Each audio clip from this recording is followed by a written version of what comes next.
Welcome to another episode of Distory with Kate and Kirk.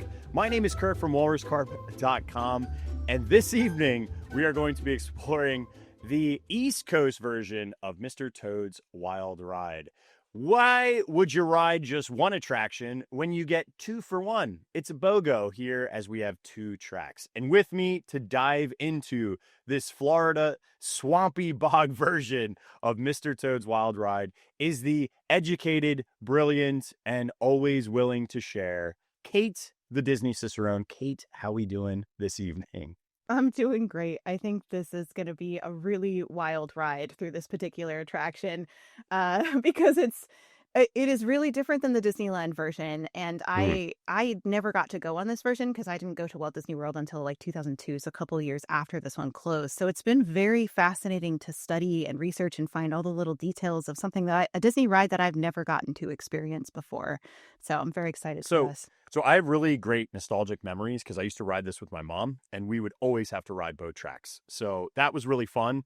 However, I was telling Kate before we started recording that watching the POVs, I was like, man, it's really different when you watch it again because not a lot changed. So this attraction does not benefit from getting multiple refurbishments to the point where it is grandiose and beautiful and up to date with 2025 standards like the Disneyland version. So we're going to explore all the scenes and construction and concept. And I don't know. It's not like what I remember as a kid. Yeah, it's like the 1955 version of Disneyland that has these painted flats and stuff. So it never benefited from that 80s remodel.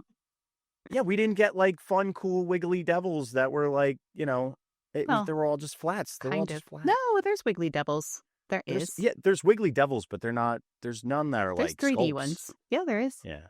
Really? Well, I didn't see one. Yeah, when we get there, I'll show you. Okay. But we can't get there yet. We have to back up a little bit because we're going to start from the very beginning like we always do. We are going to start right at the end in hell. Work our way backwards. Is, kids. We're going. All right. That would be so chaotic. Motor mania is not a crime, Kate. Fair. Go ahead. Let's start though from 1970, 1971. Actually, back up a little bit further in the late 1960s. Now we've talked about this when we did our Snow White series about how Fantasyland was developed in Walt Disney World. So we're not going to go through a real deep dive of that right now. But I will mention just kind of some of the highlights of it to put this in context of what we're looking at here. So the late 1960s, when they were starting to develop this Fantasyland for this version of this Disney park, they had planned for completely new rides to be in Fantasyland. They had not planned to duplicate Disneyland because that's not what Walt Disney wanted. They wanted a different experience for people to experience when they went to the Magic Kingdom in Florida. So the dark rides they were going to have, instead of Peter Pan, which is the beautiful ride that they were going to have Mary Poppins, a Mary Poppins dark ride, which is just tragic that we didn't get that. This would be the second time. For those that are keeping track, this is the second time that we've canceled a Mary Poppins attraction in Walt Disney World. We were going to have that Epcot one in the UK pavilion, but... Yeah, very, very, very sad. And then in place of Snow White, there was going to be a Sleeping Beauty attraction, which I honestly think, I can't believe they weren't going to put Cinderella in with Cinderella Castle. Quite honestly, why Sleeping Beauty instead of... This doesn't make any sense to me. Sleeping Beauty would make sense in Disneyland with the Sleeping Beauty Castle, but of course they didn't even know that was going to be Sleeping Beauty Castle until pretty late in the game. They just called it like Fantasyland Castle or Robin Hood Castle or Storybook Castle. So don't you think the story though for Sleeping Beauty is more apropos for a dark ride because there's this like hero's journey? Yeah, well, they were going for drama as the main feel for it, but I mean Cinderella has its fair share of drama for sure. It's like it's a pretty heavy movie. Tell me all of it. Here, I'll pull up a seat. What are you talking about? The slipper didn't fit? Are you kidding me? Not with the stepsisters. And the way they tore her dress apart. Gosh, yeah, they are. Now. I can't believe they did that. That was wild. Never found true love, though. All right, sorry. Reeling it back in. So Mary Poppins, Sleeping Beauty, and then the other ride that instead of Mr. Toad was going to be a Sleepy Hollow attraction, Legend of Sleepy Hollow. So that would have been like the crazy, I guess, humorous ride. More crazy than humorous, probably. But that was what was supposed to be there. But what changed was Walt Disney passed away. Roy Disney decided to save costs and not redesign everything. And I also like to put it in context of this entire team of people worked very closely with Walt Disney, and they were all grieving at this point. So reinventing all of these rides and creating new ones, not people were not at the like peak of their creativity in their mindset right now. So recreating what already existed at Disneyland was a lot easier for a number of reasons. So it makes sense why they did it. For all of Walt Disney's greatness, he also was very, very demanding.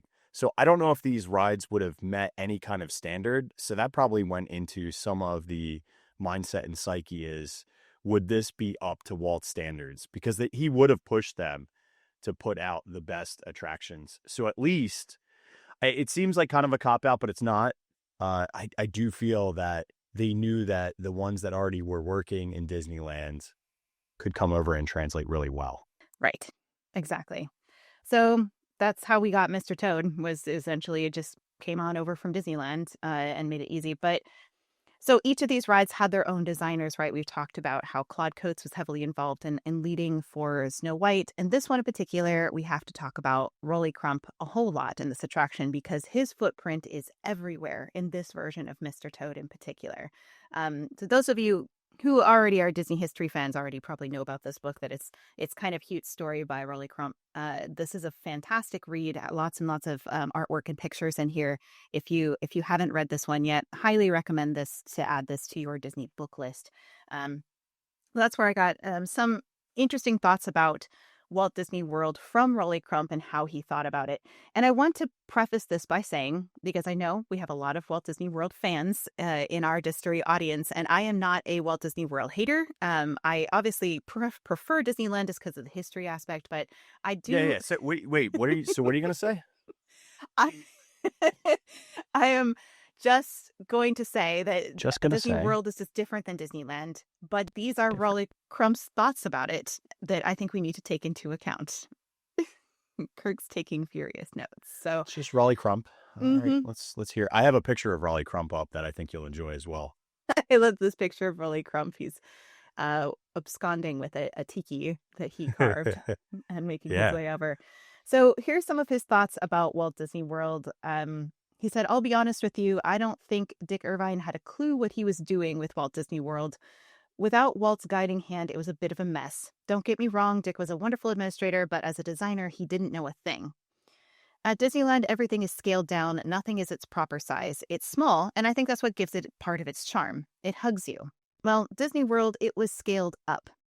Everything is larger than life, and they lost a lot of that charm in the process. And I actually would agree with him in this. I think they did lose a lot of charm. It has its own feel in Walt Disney World. It's more grandiose, and I think that that's kind of what they were going for. But he also said, when all this work started taking place, I started getting a little perturbed about the fact that we were losing the look and style of Disney. Dick hired a lot of art directors and designers from 20th Century Fox to develop the Magic Kingdom. Those guys he worked with in the past, and he thought they would do a good job. But in the end, it just looked like a bunch of people tried to copy Disney, which is harsh. Ouch for the Magic Kingdom." Kirk's not happy with that thought. But he does say, it's not to say I dislike Walt Disney World. It's still a beautiful place, but it really got away from the vision Walt began with. But the thing is that this is actually what caused Rolly Crump to leave the company, was his work in Walt Disney World. Because he left after this. He was like, this is just not the Disney that I know. Putting in context of kind of how he was feeling about this project as he was working on Mr. Toad's Wild Ride. A couple other notes about Rolly Crump. He said he has this like really interesting life philosophy that I thought would be fun to share. He said, "I've always been a happy person. I've never really been sad. I accepted everything that came my way no matter what. I think that's what people should do, accept life as it's handed to them and just enjoy it. Another thing is a sense of humor. You've got to have a sense of humor. If you don't, that's something you got to work on," which I think we see come into play with this attraction a lot, is this kind of life philosophy about having a sense of humor and having a lot of fun and happiness, because that definitely gets incorporated into his art and life. So he says there's this great little analogy that I use about broadcasting and receiving. Some people broadcast, but they don't receive, and some people receive and don't broadcast. I think the bottom line is knowing how much to broadcast and how much to receive. You have to do both to be able to accomplish wonderful things. I like to believe I found that balance for that. And he also said, people always ask me what my favorite project was, and my answer is always the same. All of them. including the trash cans. I loved every one of my projects, no matter how big or small. And so he also is very like a very humble person when you read the things that like interviews with him and whatnot. He said with about his window on Main Street, which he's holding here in this picture. It's actually above the old Hollywood Maxwell Intimate Apparel Shop. So if you know about that history in Disneyland, that's a story for another day. But that's where this window is located. And he said, I remember when I opened the letter that said I was going to get a Disney Legend Award. I couldn't believe it. They were going to make me a legend. I said there was no way I was going to go to the ceremony. Do you know why? It was only recently that I finally admitted to myself, but I didn't think I had deserved it. I really didn't. There were so many people that worked for Disney who made it a wonderful place that it is, and I really thought any of them should be getting it instead of me. Finally, my son said he was going to wrap me in chains, throw me in the back of a truck, and force me to go, so I went, and it was one of the best moments of my life. So, just a really I'm glad he lovely, went. yeah, a lovely, like, kind of overview of who he was as a person, his philosophy of life, and how he thought about his work. He just really was having fun and designing things and not thinking about himself being some sort of big artist who deserved anything. He just enjoyed what he did. And so I think that's important for us to understand as we go into this attraction, because there's so much of Rolly Crump everywhere in this version of Mr. Toad's Wild Ride. I would say also, just as an aside for everybody listening, is like sometimes we could be humble about our accomplishments, but it's okay to celebrate because the celebrations come few and far between, because there's going to Yeah. be plenty of hardships, and you can either dwell in those or you can bask in the light while you have sunshine. So just think about that sometimes too, is don't beat yourself up too much, and maybe, you know, enjoy the fact that you're successful at something. Yeah, celebrate the wins. I think that's such an important thing for us to do. And I think it's for some of us, it's really easy for us to gloss over it and just be like, oh, yeah, that's great, but I'm not going to like make a big deal out of it. Yeah, I feel that all the time. So it's important. Yeah. Yeah, it is really important. And, the people around you that care about you, they want to celebrate it with you. Like his son wanted to, he's Yeah. like, no, we're going to go and we're going to celebrate you because you did this amazing thing. And I think it's good to allow the people around you to celebrate with you. That's very important. Yeah, that's super, super valuable. Yeah, I agree. Okay, so let's talk specifically Rolly Crump about Mr. Toad in Walt Disney World. So he said, I was originally asked to design all the dark rides in Walt Disney World, and I started off with the Toad ride. Dick Nunes, who was the head of operations, said, Raleigh, I want you to make 2 Toad rides. And I said, what? And he said, yeah, the Toad ride is the most popular dark ride we had. So he wanted him to make like an exact copy of it. Um, and I said, well, I'm not going to do duplicates, but I'll design a ride that has a double hourly capacity.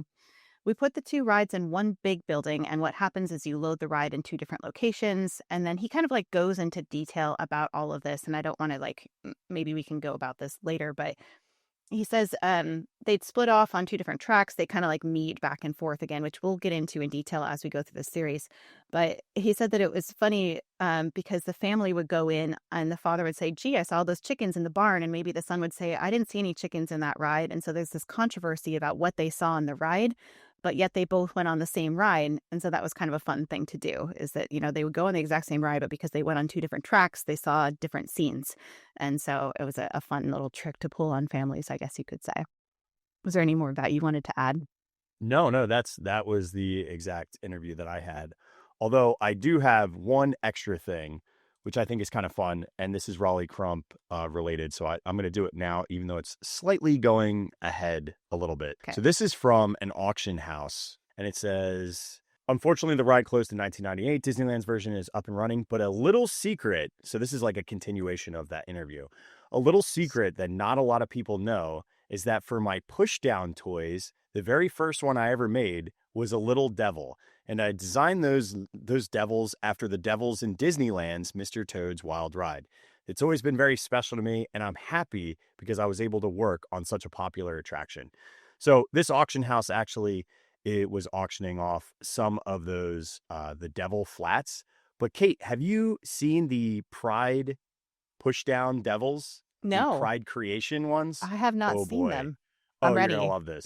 So again, that's a continuation of the that Nicholas Sweeto interview, but it says Pride Creations Popsy Devil by Rolly Crump made in Japan, and these were like little wooden souvenirs, and you can totally buy these, which is so dope. Totally. I and there's lots of different ones. So these were from the 1960s, Huh. And there was all sorts of crazy different characters, and a lot of them were like monsters and whatnot. But the devil ones, specifically, I found this really, really cool one. It's $125 on eBay. Whoa. Uh, and it Oh, has swear the little jar. push. Huh? Swear jar on some of those. Those Oh pictures yeah. have. Oh well, oh yeah, dude. It's straight up but you would push down the wood and out would pop out, say "Go to hell" on it. Isn't that fun? But it says something else on the back, which we won't Well, say. somebody wrote that. I definitely. But this was for Japan. Isn't that Oh, cool? that's so interesting. So I had these no were idea he like designed that. little popsy red devils that were made by Rolly Crump, and they were inspired by the Wiggly Devils. That's And so but neat. because that was a continuation of that interview, I felt like it was appropriate, and you could see some of Raleigh's design in this. I So love there you it. go. That's so Yeah. neat. Thanks Ha for ha sharing that. ha. Anytime, Alrighty. by the way, that little laugh is anytime that I tell something Kate that she doesn't know, that's like a big win, because Kate is the most brilliant person when it comes to Disney history. So if I can do anything to impress, especially with Rolly Crump, it's a win, kids. Yeah. That's yeah. a win. You did win. I'd never heard about that before. So Yep. well done, Kirk. Well done. There you go. I don't have a whole lot of concept art for this.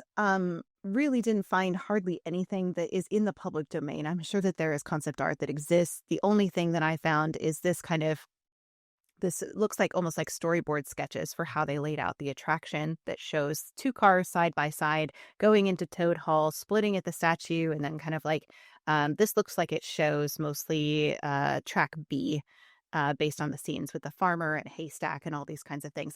Now, I want to mention that as we talk about Walt Disney World, a lot of the things we're going to not talk about are things we've already discussed in this series. So things about Tudor architecture and things about where some of these concepts come from Bruce Bushman and whatnot. So this really is a series that kind of builds on itself, because it would take us forever to get through Mr. Toad if we talked again about the things we've already covered. So just take that into account. We're probably going to do new things here as we go into Walt Disney World. We are going to take, as if we've never seen the Disneyland's version, and go extremely long.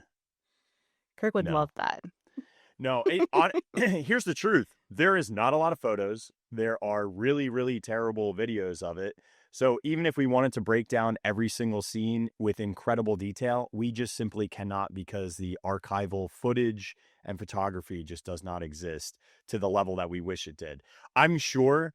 And this is my call to arms to all Distory fans. Please, if you find anything, any photos, any images, any videos that you would love to share with Kate and I, we would gladly take them and use this as a part of the archival process. Yeah, specifically your personal ones, because we've found all the ones that exist online already. Online, so right. The right. ones So, that you have in your private collections would really help us preserve this history of this attraction. Yo, send us them pics, kids. Let me see them. Alrighty, well, shall we go to the exterior of this attraction and then work our way on inside? Yeah, let's do that. Okay. So the exterior of this attraction is the medieval tournament tent thing that we have seen and talked about before. Can you tell I'm really excited about it? I like thing. Whatever that is. I don't know what it is. But the tournament tent thing, the theme, like Disneyland's original Fantasyland. So I'm showing you here. This is what Mr. Toad's Wild Ride looked like. In 1971, it had this kind of painted flat of Mr. Toad. Was not holding a monocle here. He's kind of holding one hand on his jacket. So you can see that we've got this tournament. It's like purple and yellow themed, which is so interesting. Very fits with the color scheme, I think, of the Magic Kingdom's Fantasyland in that time in 1971. But it's definitely different than Disneyland, which I do have here. It's interesting, the spires to me with the yellow and white. That looks exactly like the old school Fantasyland trash can. Like, it's like the one bastion left of that old medieval style. It makes me love it even more after I saw this. That's true. I hadn't really thought about that. You know me, I like to recognize my trash. You're all about the trash. I have, dude. It's true, though. Those trash cans, just in Magic Kingdom, these don't exist in Disneyland, that are yellow and stripy and have the kind of like triangle on the top-ish. So, yeah, that's interesting. But you can see this is what Disneyland's version looked like, just as a throwback.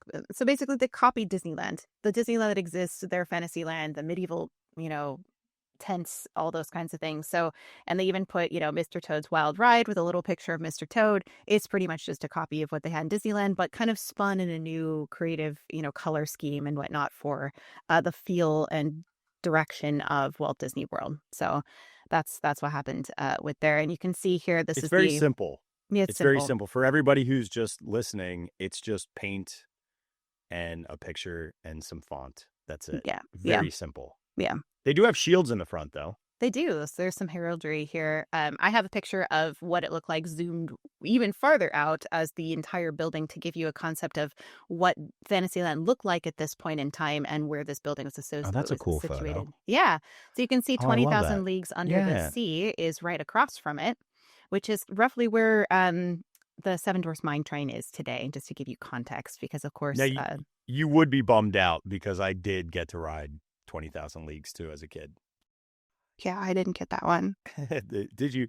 Can we amplify that production? Can we amplify that scoff? Oh, I went on the in one in retro? Disneyland. So I've been on Okay. 20,000 Leagues Under the Sea, Fair but in enough. Disneyland. So But there was a scoff. Can we admit there was a? Can the record admit there was a scoff? yeah, there was a scoff. I was disappointed. I'm disappointed I didn't get to go on a lot of these things, but it is what it is. I lived in the West Coast, so we didn't go over there. That's what you did. And you didn't go to the East. You didn't go to the West Coast because you live on If the I East have Coast. to choose a coast, I have to choose the East. I live out there, so don't go there. But that doesn't mean I can't go rest in the West. Oh, I don't know what you just said, but the West Coast. Are you serious, bro? Oh my gosh, dude. Can somebody teach Biggie Smalls to Kate, Oh, is that Biggie please? Kate the Disney Cicerone. I had to mute a lot of things. That was censoring, self-censoring. Maybe that's why I didn't recognize it, because it was censored. Because Kate needed the most vulgar version of everything to understand. That's how she rolls. The vulgar version. Moving on, back to Mr. Toad. So we've got the exterior of the building. It is pretty simple. It's very simple. And you have to think, they were trying to save on those budget. They were trying to do things really cheaply here. I did find in my research, I found this Mr. Toad's Wild Ride reference manual, which I think was just a random find that I'm very excited about. This is from WED Imagineering, or it says WED Enterprises at this point, and then Imagineering underneath it. But this is from Walt Disney World, Florida. It's kind of like a mechanical reference manual from the 1970s. And so I'll show a couple. There's not a lot of pages that are available from this, but I will show a couple of things. And we'll get more into this as we get into the room that has this figurine, but it shows a lot of the mechanical pieces that are involved in the flats that move, which is really fun. Is this from Disney Docs? No, I found this some other place. I think this was an auction that I found this one. Cool. Yeah. That is so neat. Isn't it neat? I love that. Yeah. And then this is where I found this so cool. key plan animated figure location chart that shows the entire layout of the attraction, including all of the numbered figurines that you find in every scene, which is pretty extensive. So I went ahead for you guys, like I did for the rest of this series, and I kind of highlighted the different tracks, track A and track B. One is yellow and one is blue, so you can kind of see as we move through how this track is laid out for each side, and also labeled just kind of the major rooms. The labels are already on there on this chart. I just kind of made them easier to see because it's a lot going on with this particular chart. But that is something I made available for you guys as we go through this series so that we can have a greater understanding of exactly how this is laid out and how the cars are interacting with each other as we move through it. So, speaking of which, can I just say the archival work that you're doing, because you're taking things that already exist and you're making them more legible and understandable for other folks to utilize. It's pretty dope, dude. This is like, thanks. You are the Indiana Jones of Mr. Toad's Wild mechanical manuals. I'm doing my part to try to preserve the history and help people understand it. That's all. I'm doing my part. I'm doing my part. I'm doing my part. I feel like I should be talking about buying war bonds or something at this point. Yeah, well, I'm pretty sure that I'm doing my part is from Starship Troopers. And that was like them in their enlistment video. Anyway, so a few other things that are here on the exterior. This is what it looked like in 1971. There was a remodel, though, that happened with this in 1993. And I don't think we're going to go back and like recover all of the things that have changed in 1993 later. I think we're just going to incorporate them in as we go through, if that's cool with you, Kirk. Yeah, there's not that much. No. It's honest, and we wouldn't even be able to do side by sides that great, just because again the resources are limited. Right. So this is what it looked like in 1993. So you can see the difference, as the original had the kind of flat Mr. Toad, and then they changed it to kind of more of a 3D image of him that is very reminiscent of the one that we saw in Disneyland. Now, this would be after the Disneyland had their remodel. So it's pretty much like they copied the Toad that's in the front of Disneyland's version, but they made him colorized instead of just being stone. And he has his monocle and all of the things. So Can I just share, and let's observe the outfits, dude. This is so 90s and amazing. We're talking cargo shorts. We're talking jorts. We're talking graphic jorts. tees. Yeah. Oh, it's literally, it's my everything. Or like the t-shirts that are way too big for everybody. Baggy t-shirts, Jenko jeans. Yeah. Huge fan. That's what I wore to Disneyland in this era. I remember having I had a necklace that had this like little leather boot on it, and it was like hung down, and I wore that every day. It was like my go-to necklace, and I don't know why. I had no idea why I wore that. And a backwards hat. That was like, I didn't have ears back then. You were very cool, Kate. I was styling. You were so cool. It's crazy. I also love this lady in the purple shirt who looks how I look every time I'm in Florida, like way overheated and a little bit lost and dazed. Where's the shade? Oh. So the other things that we see on the front of this building, here's a close-up of Mr. Toad hanging out there. I think he's got a monocle. Yeah, he is. He has a monocle in this one. And then there is a sign that I found that says wait time, and then it says Mr. Toad's Wild Rides. Got a little picture of this is where they pulled that image from Toad holding his coat jacket. I think that they moved it from the front to this sign, so people who are nostalgic for it didn't lose that. But it says Mr. Toad's Wild Ride. It says please refrain from smoking, which is not a sign you would see today, but. Which I think is funny because they used to always put cigarettes in Mr. Toad's hands at Disneyland, you know? Right. And it's funny, too, because if you look at the sculpt is definitely the old school Disneyland original sculpt. Not this one on this sign, but on the previous one. That is identical to how he has his hand set up originally before they turned it back so people weren't putting junk in his hand. Right. Exactly. In the queue of Disneyland, they changed his arm, because they like to put all kinds of things in his fingers. The other thing that is on this like heraldry that we see on the front, there's little images of Toad, like 3 toads with him like flying off of the seat of his car. And then it says Semper Absurda on it, which is like, they would say that Toad always is absurd. Always absurd. Yeah. And it seems to like, instead of having like the full phrase like they do in Disneyland, I just see Semper Absurda here. Yeah, we don't see the one that actually talks about Mr. Toad. Yeah, the Toady, I can't remember what it is, acceleratio. I'm not going to lie. I Toady think I'm going to make acceleratio. I need to make a Semper Absurda shirt. That's happening. Yeah, that would be because really I think fun. That's like totally me. Totally.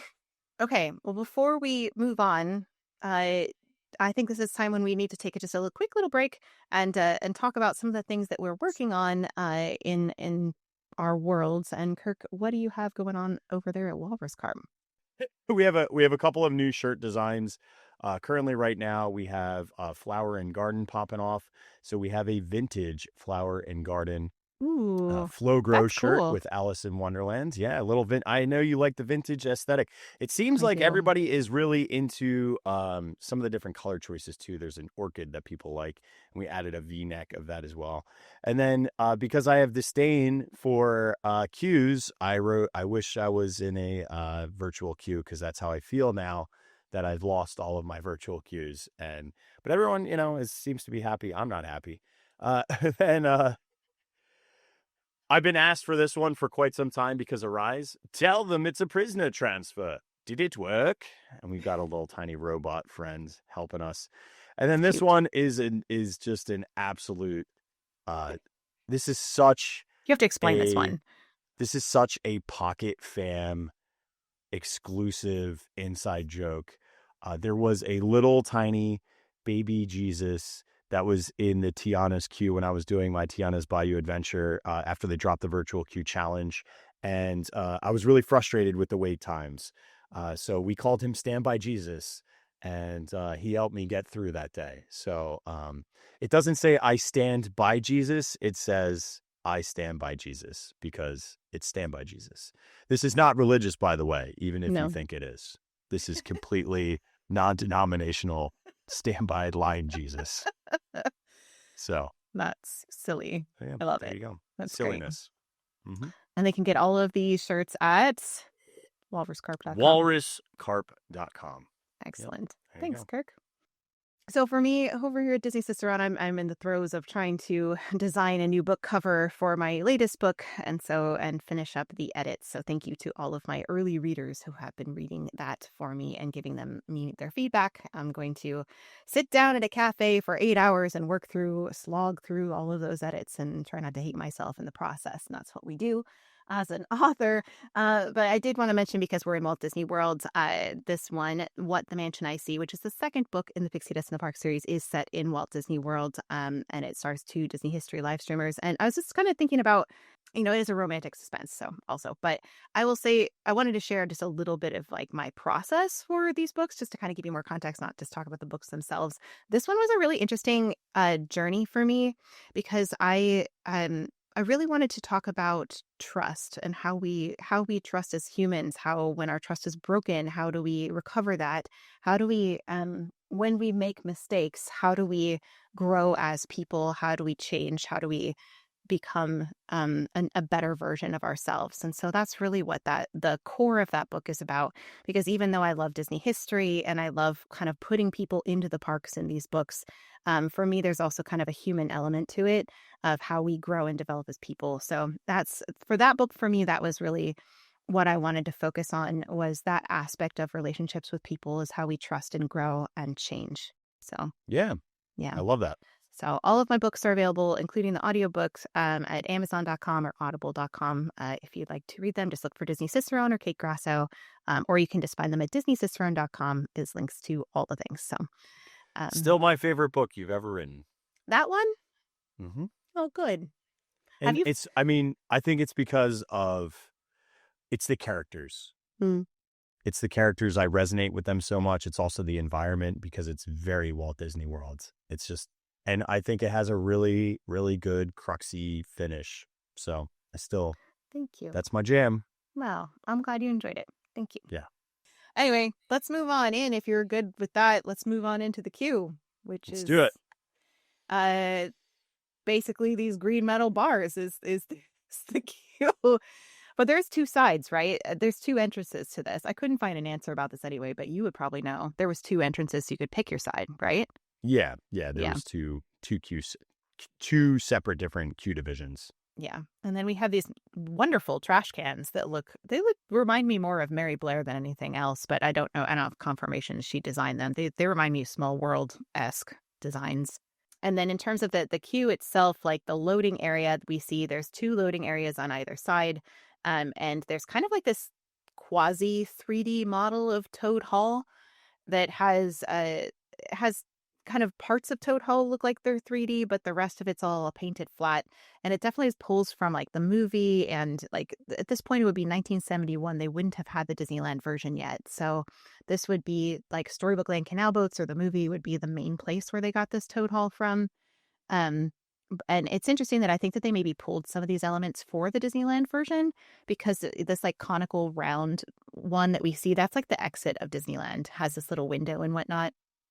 But to me, looks like they maybe pulled some of those elements over to Disneyland when they designed it, but definitely doesn't look like the Disneyland version overall, except for that one like Eve. And I think it's all comes from that Storybook Land Canal Boats version of Toad Hall that we saw. Yeah.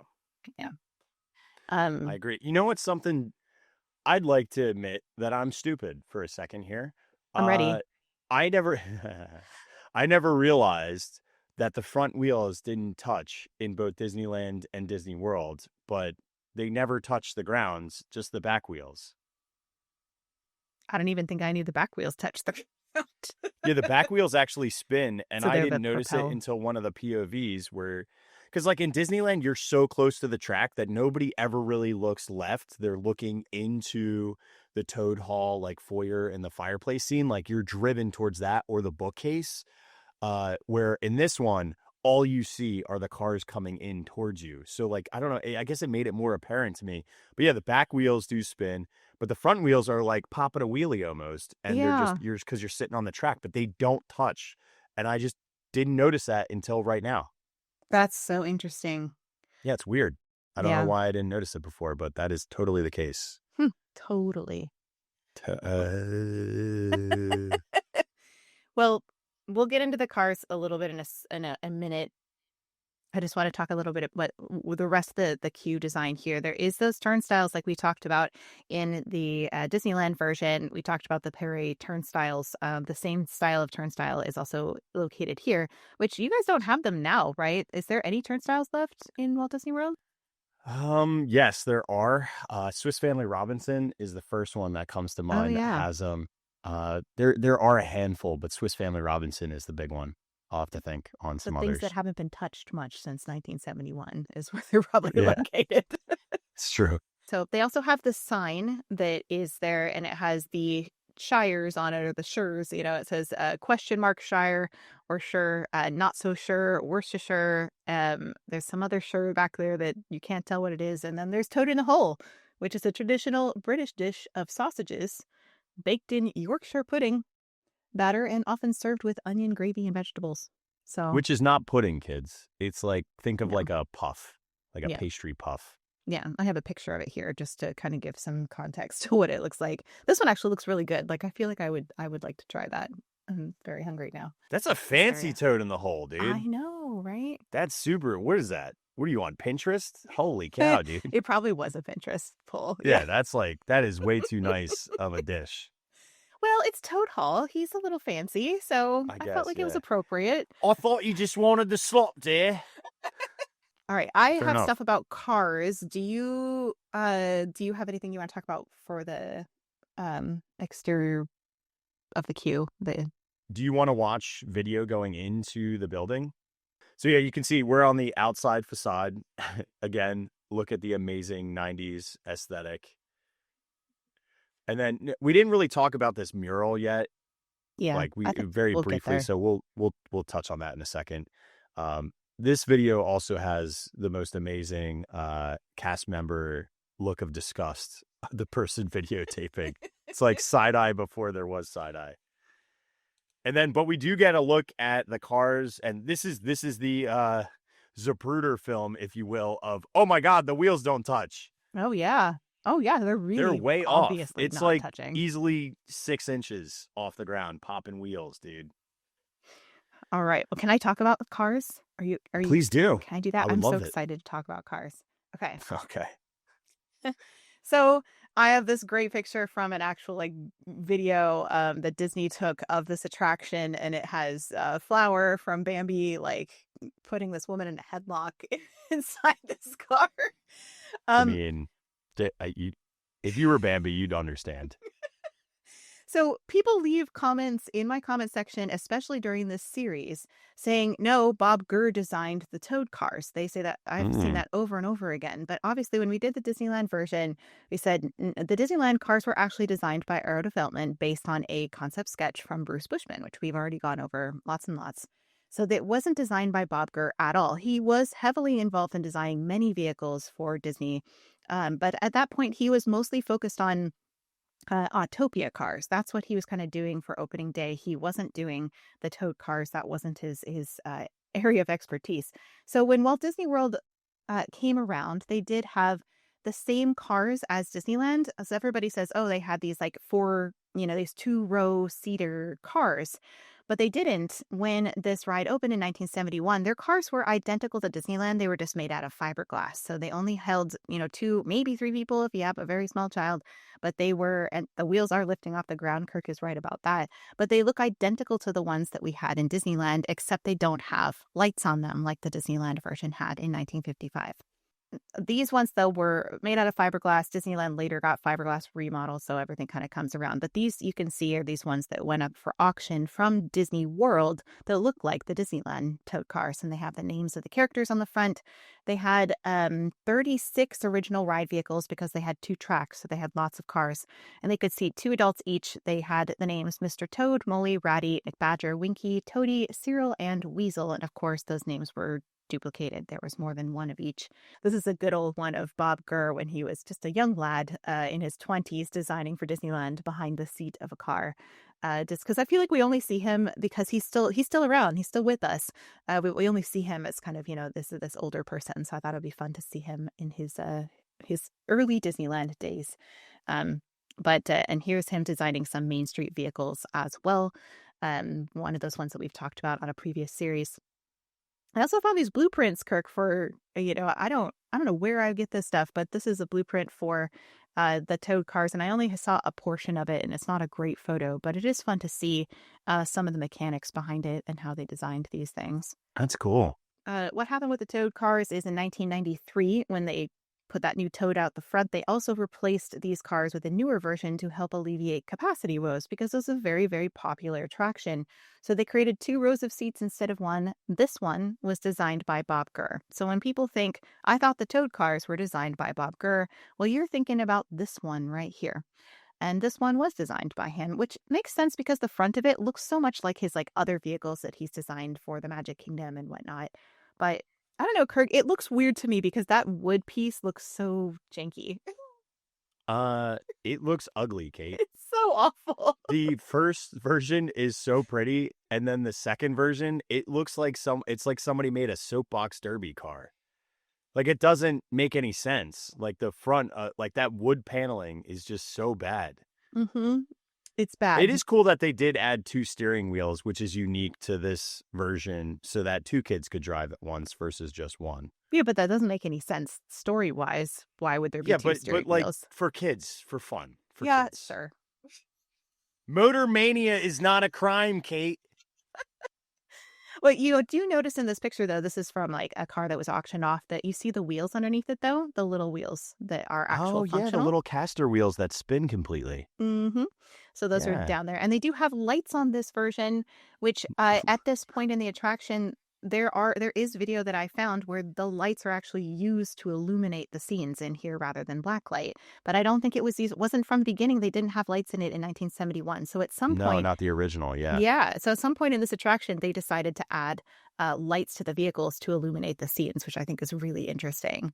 It also definitely helps better because you can tell, we had trouble with some of the earlier versions seeing anything. The scenes are just completely black because of the way that video cameras were back then.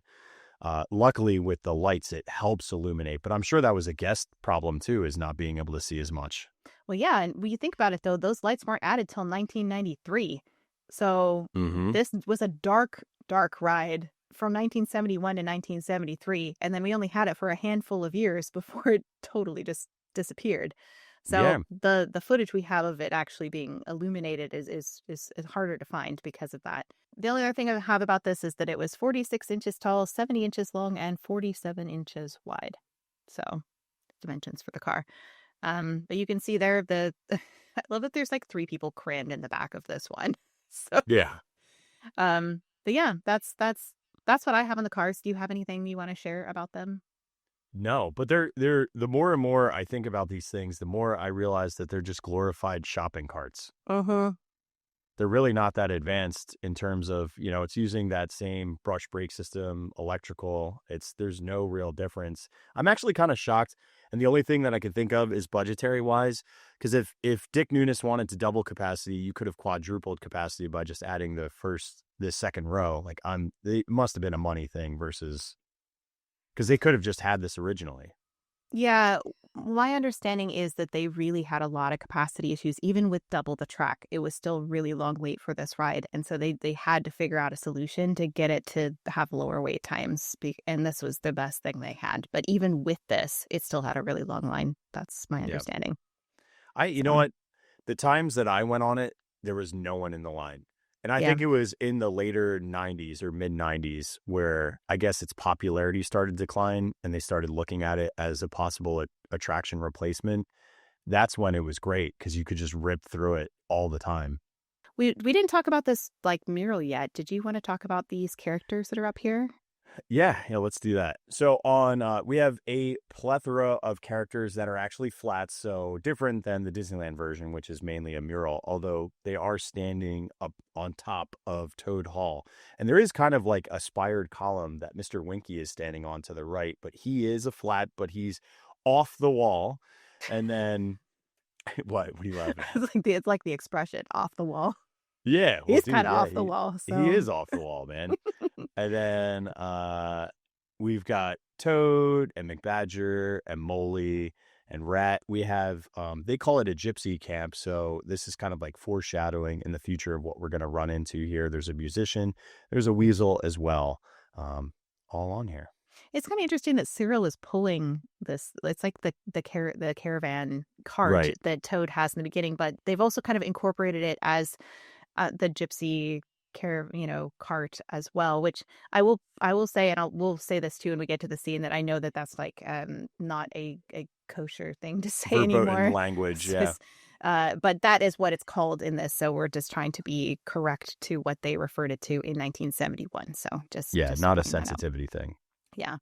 And this actually is repeated on the other side too. It's identical, which I think is really weird that they like made the exact same thing on both side, Yeah, just but mirrored. I don't think that's weird at all because you're I think having it's two weird. different experiences, but you're gonna see both of them. So like even when you see Toad Hall in the center, like you're going through the same thing. Do you know what I mean? I So know, why but like, wouldn't the end be why the would same? they? Why would they just mirror the exact same thing on both sides? That's just weird to me. I don't know. It seems I don't. lazy. Okay. Whoa. All right. Yo. Shots fired. Uh, Yeah, I like I this don't. guy with the fiddle What would too. you? What would you? All right. Ready, Kate. Play Imagineer for a second. What would Okay. you prefer on the secondary side if you could Well, replace it? have some of the characters on one side and some of the characters on the other. Like, don't That's have them fair. all in one and then again all in the other. You would never see the same character twice in the same place. You can see them both at the same time. Like, Right. that's weird. Like, I don't know, pet peeve of mine, I guess, but it is what it Clearly. is. Don't show Kate a photocopy or she'll get really mad. She's like, this makes doubles and doubles of doubles and Don't like triples of doubles. copies. This is lazy. What a lazy machine. This whole Xerox thing is. I do think Xerox is lazy, but Whoa! Shots fired. Watch out if you're Okie Data because you might get creeped on next. although I do like 101 Dalmatians, even though it was used with Xerox process, so it is what Oh it my is. gosh. Wow. There's another Dalmatian. Oh my gosh, there's another one. Holy cow, there's another one. They do that 101 times. Okay, back to Toad Hall here. So we do have the load area here. I just want to show that both sides, they're pretty much identical with identical like operators panels that just kind of have some brickwork with like a brown top to them. They're pretty they're not that exciting to me. I don't know, maybe Kirk is excited by them, but I'm not. I lack all excitement now. and so you can kind of see the painted flats that kind of like give way to the mural of the English countryside behind it on either side. And then we go. And those rolling hills kind of remind me of that not only that frame that you get from the film itself, but also from the painting that's hanging in the Disneyland version. This kind of like feels like we've just if you could extend that frame and zoom in a little, that's what I feel like we're looking at. Yeah, and that's something interesting to say that, they did have the mural in Disneyland version already in 1955, which is this is kind of like they took the concept of having the characters and having the countryside and they kind of just like split them up here in Disney World. So they have the countryside and they have the characters kind of on the sides, whereas like Disneyland, it was like they were all just together in one painted flat.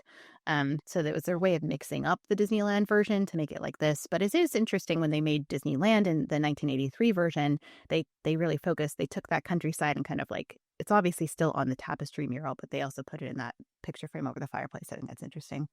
Yeah. And then we're going to, at this point, we're going to hop in our Toad car and we're going to head on into Toad Hall.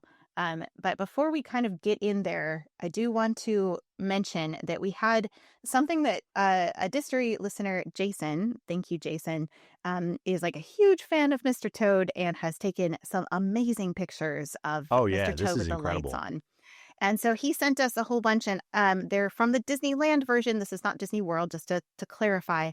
But because we didn't have access to these when we were moving to Disneyland, I'm just going to sprinkle these in every once in a while when it makes sense in whatever scene we're in, because we want to be as thorough as possible in this series.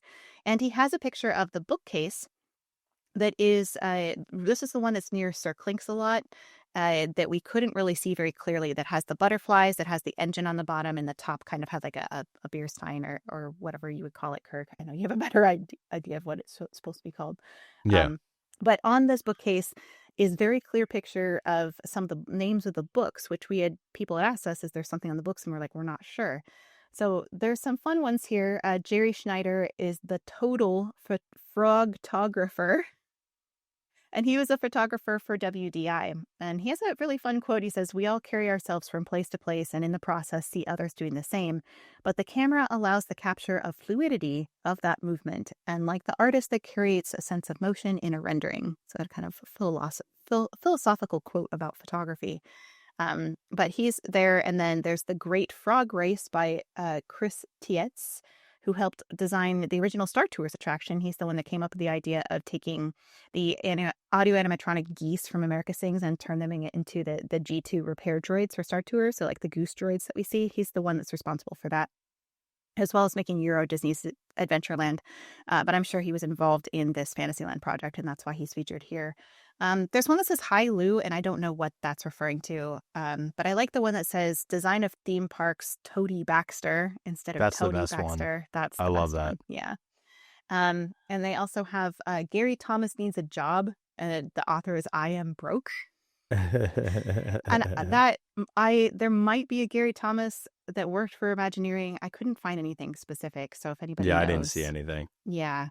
And there's one that says Diane, which the only Diane I know of that was Diane Disney Miller. I didn't find any other Imagineers, but this is spelled with 2 N's. So I'm thinking it's probably not her, and it's probably somebody else that maybe helped with the project.